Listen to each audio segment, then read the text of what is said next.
Hey, everybody, welcome back into college basketball bracket science. I'm your host, Brandon Jadich. It is Monday, January 15th, and we had a busy weekend of college basketball. A lot of upsets.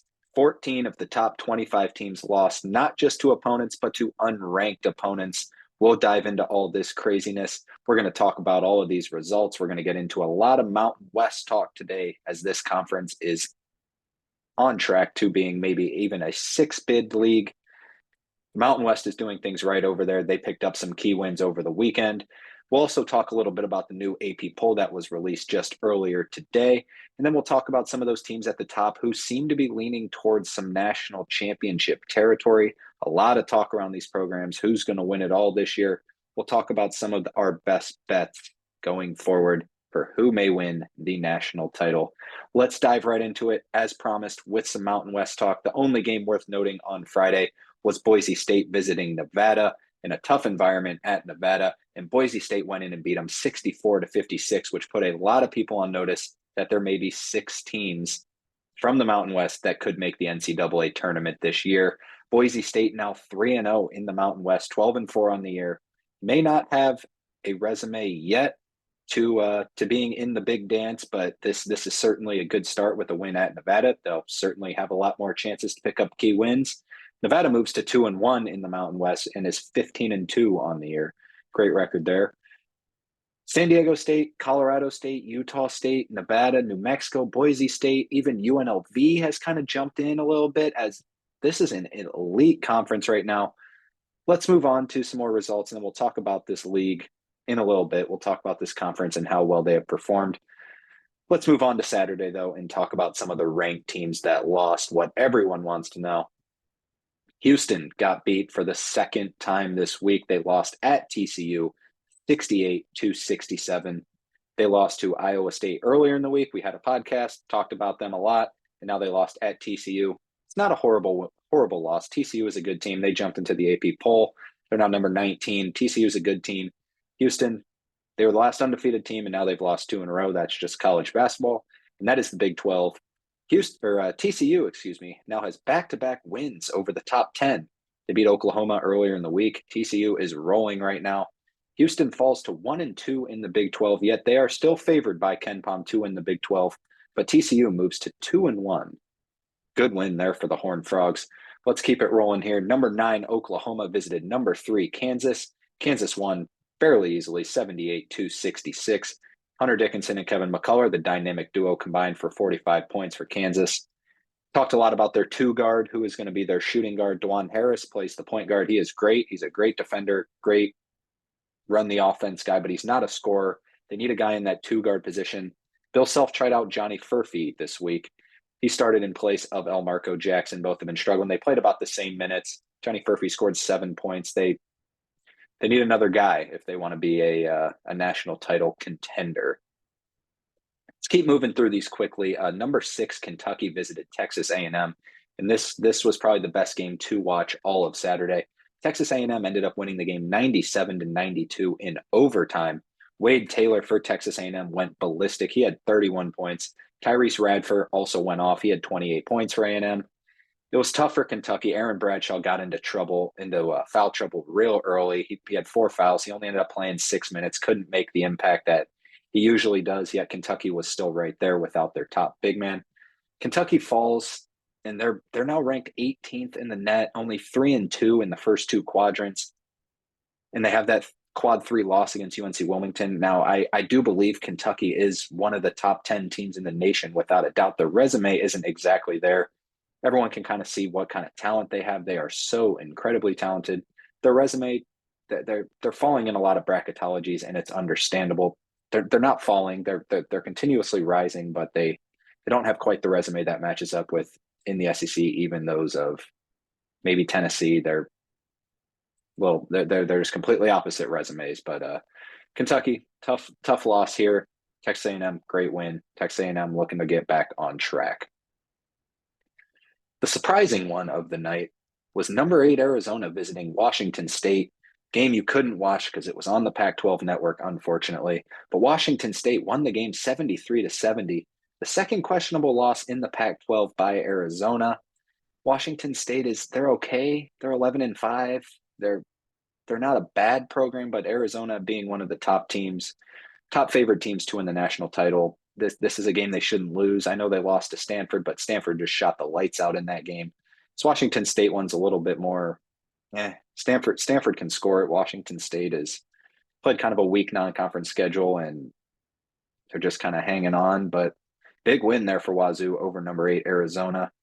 Arizona seems to be struggling on the road quite a bit. They beat Duke on the road earlier in the year, but since then they haven't been good. They're undefeated at home. They still haven't lost at home. They have so much talent there. It's going to be so hard to beat them there. They're still second in the net. And right now, according to FanDuel, they are still second favorite to win the national championship, just right behind Purdue.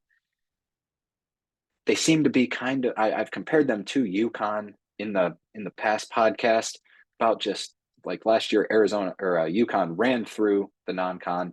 Obviously, they didn't even win a game by less than double figures. It's kind of what Arizona did, even though Arizona suffered some losses against FAU, a Final Four team last year, and Purdue, who's been the best team in the country. But they were still just blowing out teams in general. They beat Duke, they beat Michigan State. They had a great non-conference resume. Then they got into Pac-12 play, and they're now 3-2. They haven't looked great. Kind of just how UConn was last year. UConn got up to number 2 in the polls last year.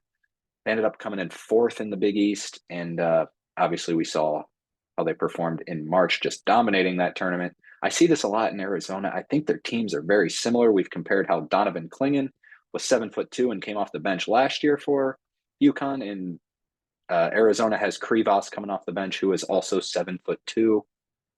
I think they're very similar teams. 1 through 5, they're good offensively, good defensively. I'm still in on Arizona, but Tommy Lloyd's got to get them over the hump. They got to win games against teams like Washington State, even on the road. I know you're getting the best from everyone because you're the best team in the conference. Still games you should win with your talent. Let's move on.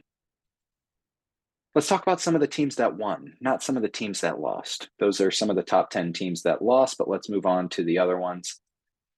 Purdue beat up on Penn State 95-78 following that loss to Nebraska. This game it was a 17-point win, but they led by 30 most of the game.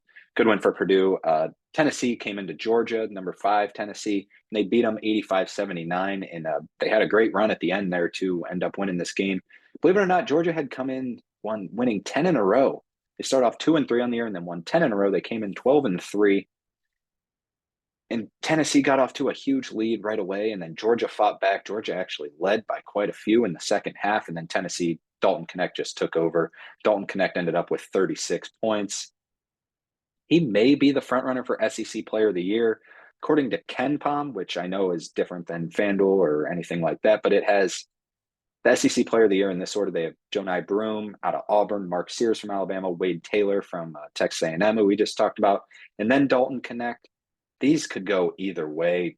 Jonai Broome has been great. I would personally probably put him 3rd on this list. I would probably go Dalton Knecht, Mark Sears, Jonai Broome, and then Wade Taylor. Wade Taylor is great, but his shooting percentages are not. That's the only reason I would have him down. Great win there by Tennessee. Let's keep it going. Georgia Tech visited number 11 Duke. Georgia Tech beat them earlier in the year, but they fell in this one 84-79. Still put up a good fight, this Georgia Tech team. It's one of those teams that they play Duke well. They know what they're doing over there. Stoudemire is a great coach. Georgia Tech actually led by 10 in the second half, but then Duke just went on a huge run thanks to Kyle Filipowski. He is great. But still a good win there by Duke, beating the team. The line had it at 18.5 going into the game because everyone thought Duke would just come out and dominate after they were mad. They're obviously better now than they were before they came out, and Georgia Tech put up a good fight. Good for them. Let's move on and just talk about some other games briefly. Baylor beat Cincinnati in a Big 12 matchup, 62-59. Cincinnati continues to put up a fight in the Big 12. They've looked strong, playing a lot of close games. Wisconsin beat Northwestern 71-63. Wisconsin now 5-0 in the Big Ten. They now have a 2-game lead with the loss of Illinois, which we'll talk about here in a little bit. Creighton beat St. John's 66-65. Close game. St. John's is very good. This game was at Creighton.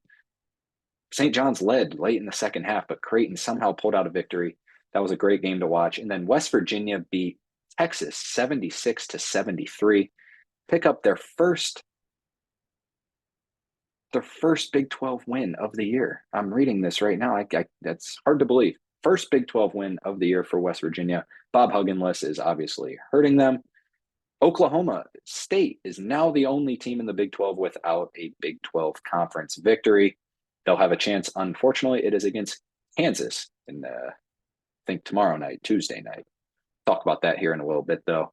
Let's talk about the two top 10 teams that didn't fall before talking about the Mountain West as promised. Those teams were UConn and North Carolina. North Carolina just beat up on Syracuse, just dominated all game, 103-67. It was no game from the get-go. UConn didn't play on Saturday, but they did beat Georgetown by 13 on Sunday, which was enough to get them the number one team in the AP poll this week. We'll also dive into that. But first, let's talk about some of the big Mountain West games. Start with San Diego State visiting New Mexico State, which was in the pit, which, for those who don't know, may be the toughest place to play in the country. New Mexico does it well down there, and New Mexico in the pit dominated San Diego State 88-70. This is a big win, not just for New Mexico, but also for the Mountain West. We had New Mexico as one of the first four out. Their resume just wasn't quite there, but it's close. This win over San Diego State helps a lot. San Diego State came in number 19 in the AP poll. New Mexico State knocked them off. They will move back into our bracketology once it comes out later this week. But the crazier game in the Mountain West came from number 20, Utah State visiting UNLV. UNLV team that is sneaky good. They beat Creighton earlier in the year by a lot. UNLV led by double figures in this game in the second half. I'll just break it down. It was 86-82 UNLV with like 14 seconds left. Utah State comes down. They hit a three.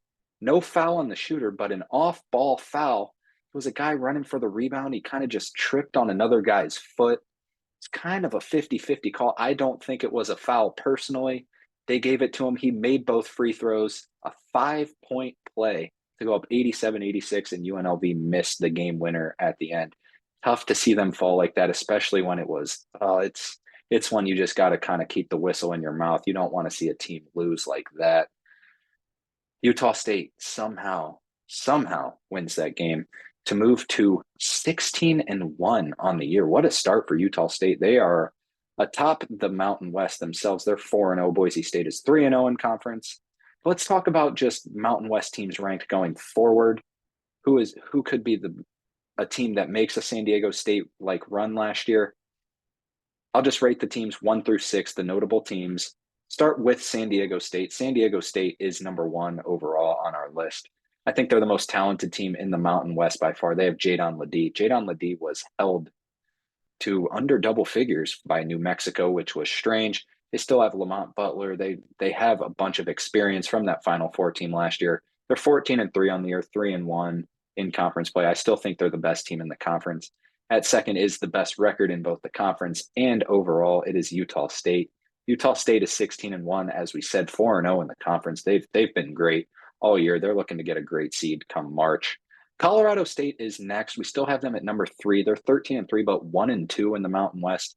This team has so much talent. They shoot the three so well, and they have Isaiah Stevens, who is one of the best point guards in the nation. We still kept them at number 3. At number 4, we did put Boise State all the way up there. 12-4 on the year, 3-0 in the conference. This team's got a lot of talent in general. We kind of knew that coming into the year that they were going to be very talented and tough to get through. They're always trouble in the tournament, anywhere between that 7 and 10 seed. Never want to play Boise State. I'll keep them at number 4. Number 5, I have New Mexico. They're 14-3, 2-2 in the conference. The only thing I have against New Mexico is they're not great on the road, and even they're pretty good neutral. I mean, they're 14-3. They're still good, but I'll have to see a little bit more from them going forward. And at number 6 is Nevada, 15-2 and 2-1 in the conference. They're great. They just, quite frankly, haven't played as tough a schedule as the others. But as of right now, they're 6th. 1 through 6 could be interchangeable. Any way you look at it, this conference is great. All 6 of them are being considered in our bracketology. As of right now, I think all 6 will be in. We'll see going forward. Stay tuned for that. Check that out on our Facebook, Twitter, Instagram. We'll post just about all of our bracketology on there. Let's move on. Few other notable results over the weekend with some of just the unranked teams, but there some teams creeping into being ranked, as we'll talk about Texas Tech here. Let's first start with Seton Hall visiting Butler in the early game on Saturday. Seton Hall beat them 78-72, went into Butler and beat them. Seton Hall tied with UConn atop the Big East at 5-1. This team is looking really good right now. Seton Hall, they're in our tournament as of right now, and they are continuing to build even a better and better resume. This team has the talent to maybe compete with UConn at the top. We'll see. They've got some good things going over there. Let's move on to the ACC, where Virginia visited Wake Forest, and Wake Forest blew them out 66-47. It's the same thing week in and week out. Virginia is horrible on the road. I think I saw a stat from ESPN maybe. I think their average deficit on the road is like 23.5 points or something. It's ugly for Virginia on the road. They're not going to make the tournament at this rate right now. They look like an NIT team. Wake Forest, though, they're continuing to impress. They're 4-1 in the ACC, and they keep building up a better and better resume. Good for Wake Forest. Virginia's got to figure some stuff out. Tony Bennett has been tweaking with the lineup a little bit, and they just can't find any offense there. Let's move back to the Big East. Xavier visited Providence without Bryce Hopkins, and Xavier blew them out 85-65. Providence is struggling without their best player. Providence is starting to move towards the bubble, maybe even outside the tournament. We'll have to see how they compare. You hate to see a team go like this once they lose their best player, but it seemed to just flip a switch. The team is not as good without Bryce Hopkins, obviously. On to the Big 12. Kansas State visited Texas Tech, and Texas Tech won a close one, 60-59. This was a great game to watch. Texas Tech's now 14-2 on the year, 3-0 in the Big 12, atop the Big 12. Kansas State came in 2-0. This now put them to 2-1 in the Big 12. They're 12-4 on the year, and Jerome Tang has a decent thing going over there. Not a very talented team. They lost Keyshawn Johnson, Marquise Noel, Naquan Tomlin, obviously at Memphis now. They still are pretty good. Jerome Tang, he does a great job over there. They're still considered in our tournament. Let's move on to the SEC, where Alabama visited Mississippi State in a big SEC matchup. Alabama won 82-74. Alabama did what Tennessee couldn't, and they won at Mississippi State. Alabama's now 3-0 in the SEC. They're starting to be scary. People are starting to take notice. I've been big on them for a while. I saw Andy Katz now put them as like his 15th over at CBS, 15th best team in the nation, and they're going to continue to climb. They lost a lot of those quad one games early in the year, but they're starting to redeem themselves. This team is scary. I could see them making a run come March. Don't count out Alabama just yet. Mark Sears is a bucket. Let's move on to Sunday, because Maryland went into number 10 Illinois and beat them 76-67. Maryland was picked by plenty to have a great year this year. They hadn't gotten off to a good start. This win could help restart Maryland's season. This is a quad one win. Maryland's starting to figure things out. Jameer Young is so good. I hope to see Maryland start to make a case for the NCAA tournament. I think they might have a decent Big Ten. I think they go above 500. Saw them beat Michigan the other day, where they just dominated in the second half. Now they go in and beat number 10 Illinois. They just frustrated Illinois this whole game. They played great penetrating defense. Good win for Maryland. Good for them. Memphis, we just got to mention, scored 112 points at Wichita State. This game was ugly. I think it was 112-86. It was like 49-46 at half, and then they went off for like 63 in the second half. Absolutely dominant there by Memphis. Good for Penny Hardaway's squad. Stanford also beat Utah 79-73. The Utes, they continue to keep falling. They were high in the net early in the year, high in KenPom. They're continuing to fall. Two games to mention on Monday. We'll talk what just happened a little bit earlier. Michigan State beat Ohio State, handing them their third straight loss. Michigan beat them 73-65. Ohio State can't seem to get anything figured out. Tough as an Ohio State fan to watch Michigan come in and beat you in just about every sport this year. Chris Holtman's got to figure some stuff out. Ohio State will most likely move out of our bracketology. They'll still be considered. That win against Alabama, as we said in our last podcast, is carrying them. 3 losses in a row, not good. Michigan, moves to 7-10 on the year under Juwan Howard. Big win for Juwan Howard, maybe helps his case off the hot seat a little bit, beating their rival. How about a Doug McDaniel story, by the way? For those who don't know, Doug McDaniel got suspended for 6 games by Michigan. It never really came out why. But here's the weird thing. It's only road games. So they traveled on the road to Penn State. He didn't play. Travel back home, against Ohio State, he can play, and he played just about every minute in this game. There's weird stuff going over there at Michigan, and they're 7-10, so obviously things aren't working, but we'll see. Also, Villanova traveled to Marquette, and Marquette finally picked up a key win. They won 87-74. Marquette now number 17 in the AP poll. Speaking of the AP poll, let's get into it. Let's talk about some of the big changes. UConn is now the number 1 team in the nation, surpassing Purdue. This is their first time as number 1 in the last 2 years in the regular season. Obviously, at the end of last year, they moved to number 1 after they won the national championship. They got as high as number 2 last year. This is their first time becoming number 1. Good for Dan Hurley and his squad. Purdue drops to 2, Kansas is to 3, and North Carolina is into the top 5 at number 4. We're going to talk a lot about North Carolina here in a little bit. This team is looking great. Houston moved to number 5, while Tennessee dropped to 6, just 1 spot. Duke is back into the top 10, as well as Baylor. Duke's at 7, Baylor's at 9, with Kentucky in between them, who dropped to number 8. And Memphis also moves into the top 10 at number 10. Arizona dropped to 12. Few notable teams that moved in. TCU moved in all the way up to 19 after beating 2 top 10 teams in Oklahoma and Houston. Speaking of Oklahoma, they dropped to 15. Dayton moved into the AP poll for the first time this year. They're at 21. Ole Miss moved back in after that big win against Florida. They're at 22. Texas Tech moved in at 25, and Iowa State, after their big win against Houston, is up to 24. A lot of Big 12 teams in there. Let's talk about some notable teams that dropped, starting with Gonzaga. Unfortunately, for the first time in their record-breaking 143 weeks, dropped out of the AP poll. Incredible stuff by Mark Few there. Unfortunately, not his greatest team this year, but good for them. They dropped for the first time. Streaks are meant to be broken, and it happened. Colorado State also dropped, as we mentioned. They are 1-2 in Mountain West play right now. San Diego State also dropped all the way from 19 out of the poll because of that loss to New Mexico. I wouldn't have dropped them all the way out. I still think they're better. If they were to play against Ole Miss, BYU is still ranked. I think they would beat them. But anyways, someone's got to drop. They drop. Clemson also drops after their rough start in ACC play, and Texas is finally out of the AP poll. Thank you. It is about time. That's it. That's it for our AP poll talk. Let's move on to our next portion, where we're going to talk about some of the teams who are leaning towards national championship expectations. We put a poll on our Instagram and Twitter. The 3 favorites on FanDuel to win the national championship are: first, Purdue at plus 800. Second is Arizona at plus 1,000. And third is UConn at plus 1,100. So we released this poll and we put just these 3 teams, and then the field won by a mile.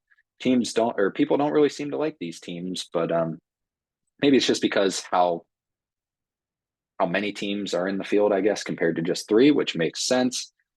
I personally would have picked Arizona, yet they came in last in the poll by a long shot. Purdue won our poll on Twitter, and UConn won the poll on Instagram, and then Purdue was second on Instagram. UConn was second on Twitter. In terms of the teams, obviously the field won by a mile on both Instagram and Twitter, but thought that was interesting to find out. Got a lot of people saying Kentucky, a lot of people saying Memphis. These 2 fan bases seem to be the most passionate fan bases, and I respect that 100%. Everyone loves Kentucky. Everyone loves Memphis. I'm rooting for them. I hope that they can both pull things together. Personally, I would probably go Arizona, Purdue, probably North Carolina right now.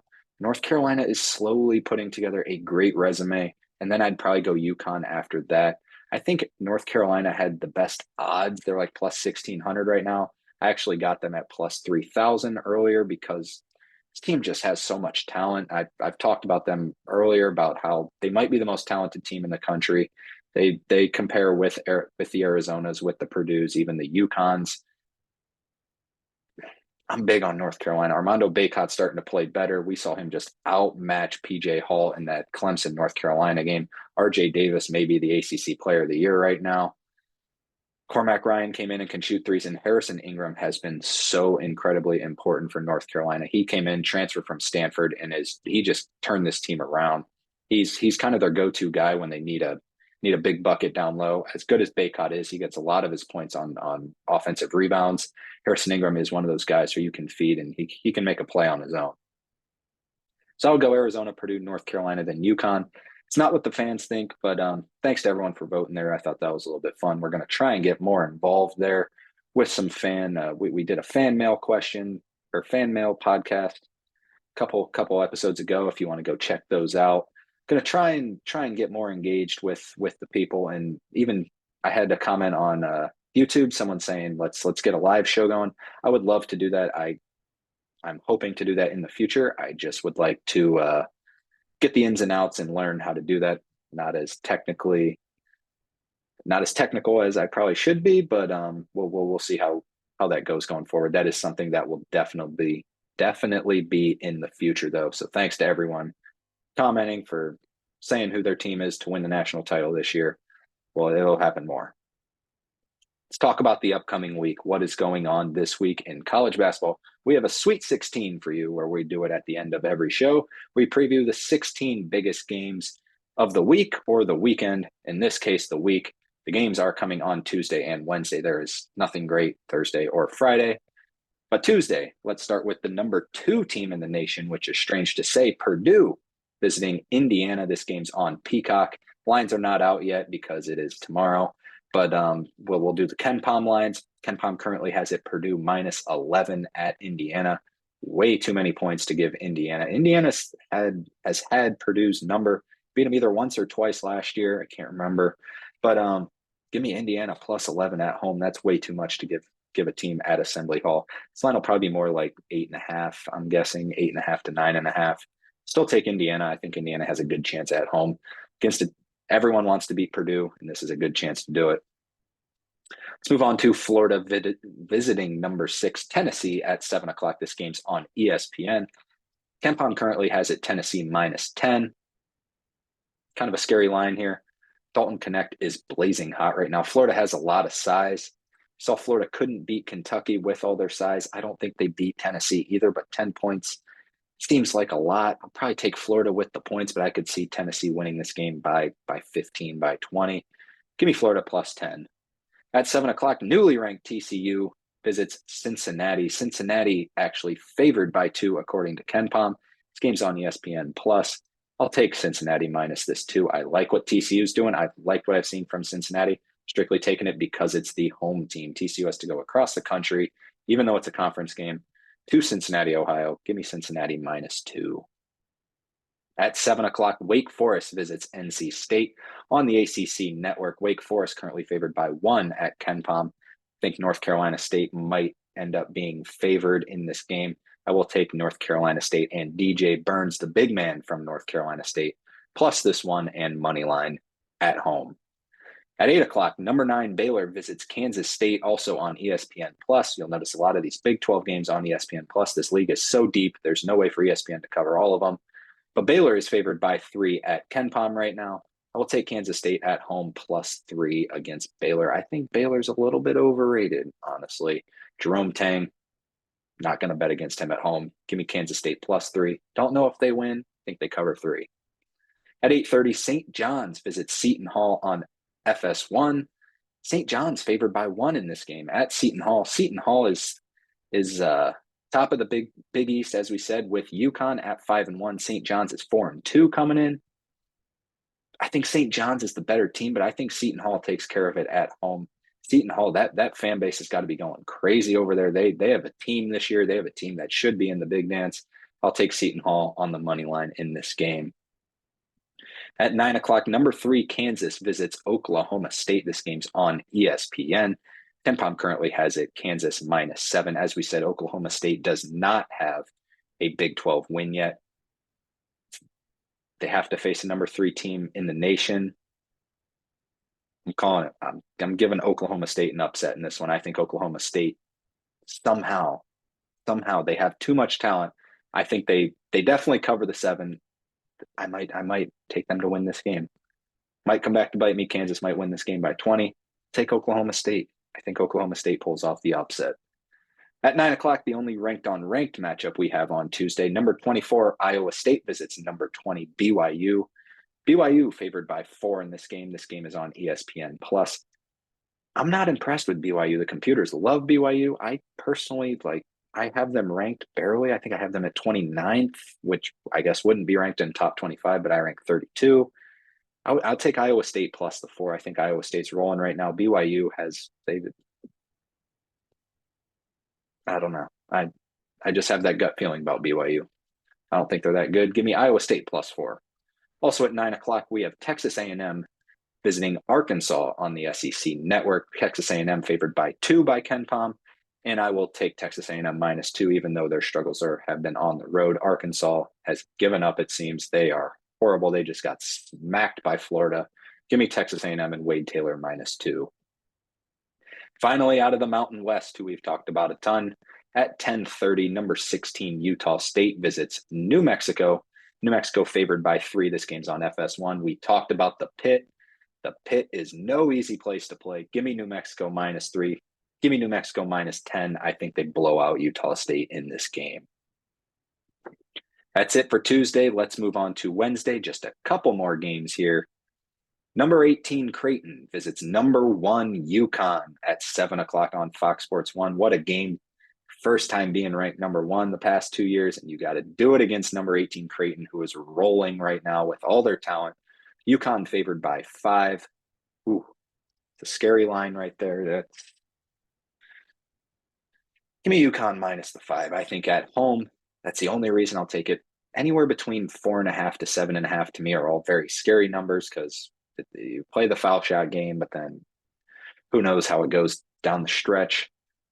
I'll take UConn to cover the 5 points just because they're at home. They're going to be fired up, number 1 team in the nation. They don't want to lose it. This is a chance to pick up another quality win over Baylor Sharman and number 18 Creighton. Give me UConn. Also at 7 o'clock, Mississippi State visits number 8 Kentucky. Kentucky favored by 5 at KenPom. This game's on ESPN2, and I will definitely take Kentucky minus 5. I think Kentucky will end up being favored by probably 7.5, 8.5 in this game, believe it or not. But minus 5, I would definitely take Kentucky. Mississippi State they're not the best road team. Kentucky is a good home team unless they're playing someone called UNC Wilmington. Give me Kentucky to cover that 5 points. At 7 o'clock, number 22 Ole Miss, the 1-loss team, visits LSU on the SEC network. LSU having a sneaky decent year. We just saw them beat Texas A&M at home. LSU is favored by 2 at KenPom in this game, and I will take LSU minus 2 to beat Chris Beard and Ole Miss. I like what I'm seeing from Ole Miss this year. I don't think they can beat LSU at LSU. I think LSU is actually underrated. I'm sure I've hated on LSU. I can't even remember in the past on this podcast. They haven't been great the last couple of years, but I actually see a little bit of something coming together this year. I like LSU. Watch that game against A&M and give me LSU minus the 2. Our another ranked matchup on Wednesday at 9 o'clock, also out of the Big 12, where there's always ranked matchups. Their first time entering the rankings, number 25 Texas Tech, unfortunately has to go and visit number 5 Houston on ESPNU. Houston is favored by 12 in this game at home, coming off those 2 losses. I'll take Texas Tech plus the 12. I'll never bet on a double-digit game in the Big 12. Both teams are good. Houston will be angry. I just don't know if they score enough points in general. Their offense doesn't have that firepower to cover 12 points against another ranked team. Give me Texas Tech plus the 12.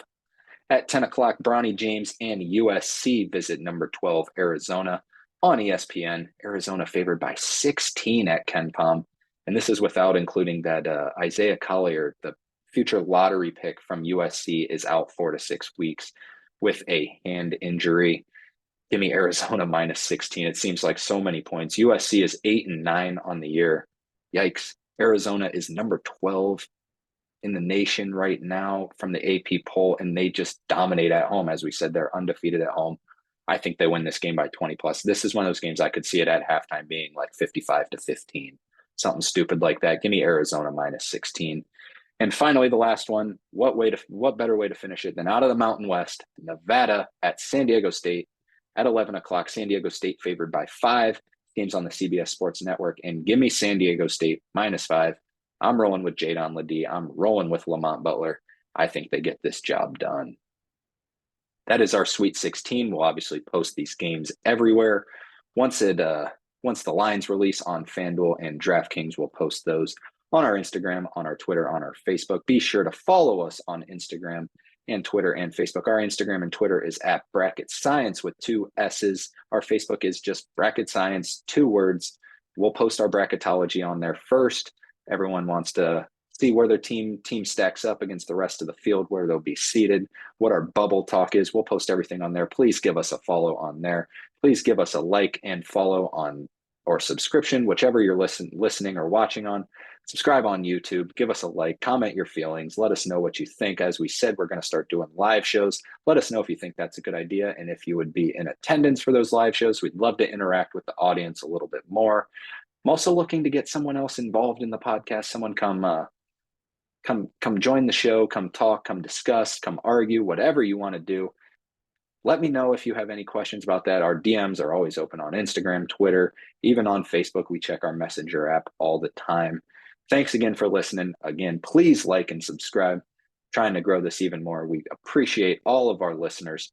Everyone have a great rest of their week. Enjoy these games. See you later.